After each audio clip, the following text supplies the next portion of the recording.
Lachlan, thanks for it's awesome you're doing this. What's the hardest part about running Basecamp?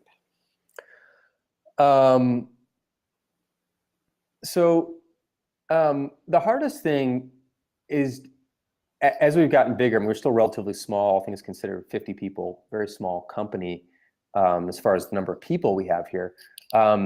It's just been trying to maintain a culture as we grow that is still a culture about everyone knows their first name, everyone knows everyone's first name, everyone has a good sense of what people do outside of work, everyone knows where everyone stands, who people are. The personal side of the business is the hardest part, and just making sure that we don't lose that. And we probably lost a tiny bit of that in some ways. It's just natural as the group expands. It's a little bit less personal, but trying to figure out ways to do that.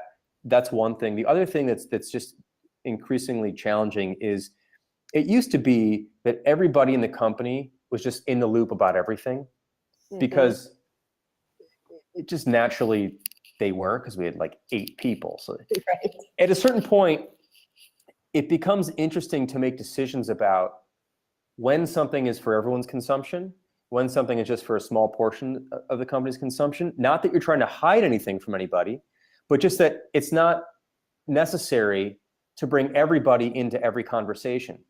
And then this is more of a human thing. And then figuring out how to make those decisions, and then how to explain those decisions when someone else hears about something I didn't hear about, like, why wasn't I part of this? And it's not like it wasn't important enough for you, or you weren't important enough for it. It was just like, we can't have 50 people involved in every particular conversation. It just doesn't work. And so like, that's a new challenge that I struggle with. And people are usually very understanding about it, but it's still something that's on my mind every time we want to communicate with the company.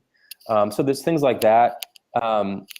Also, I think one of the other challenges is keeping people focused and on topic when they're discussing something. The more people you have, the more tendency there is for people to pile onto something and throw in their 2 cents, which I like. And I like theoretically in every way. I like people contributing in that way. But sometimes things that should be a 3-minute discussion end up being an hour-long discussion that involved 12 people, and it shouldn't have. So like, that's another little challenge. But I feel really good about those kind of challenges. Those are really nice, fun challenges to deal with, versus like trying to figure out how to pay payroll or something like that. Well, we've been fortunate that we haven't had those kind of challenges. So I feel very blessed about that. Absolutely. Another one related to Basecamp. This is from Drew DePriest. Hi, Jason. Change management question for you. How did you manage the transition from 37 signals to Basecamp internally and externally, and did it go to plan? Great question. So just for some background for people who don't know, we used to be called 37 Signals. And then in 2014, last year, we changed our name to Basecamp. We spun off some of our other products and rolled other products into Basecamp. And now we just kind of do one thing, which is Basecamp, focus on Basecamp. And so as part of that, we changed our name. And so we had to sort of transition publicly and let people know that we did that, and that we're still the same people. It's just now we're called this instead. And then internally to sort of communicate why we did that. Those are 2 very different challenges. I think ultimately went actually smoother than I expected. That said, time will tell, right? We've only been at it for a year-ish now. And so it's all about like, how do the next 5 years look? What does it look like looking back 10 years from now? Was that a good idea or not? So I think some questions or some things you just can't evaluate. You can attempt to evaluate them in the short term very tactically. Like, did we communicate the core things? Were people not confused about what we did? Or some of those things clear? But whether or not it worked, I believe it's working. But whether or not it actually worked is really up to the market to decide. And that's something we have to look back on down the road.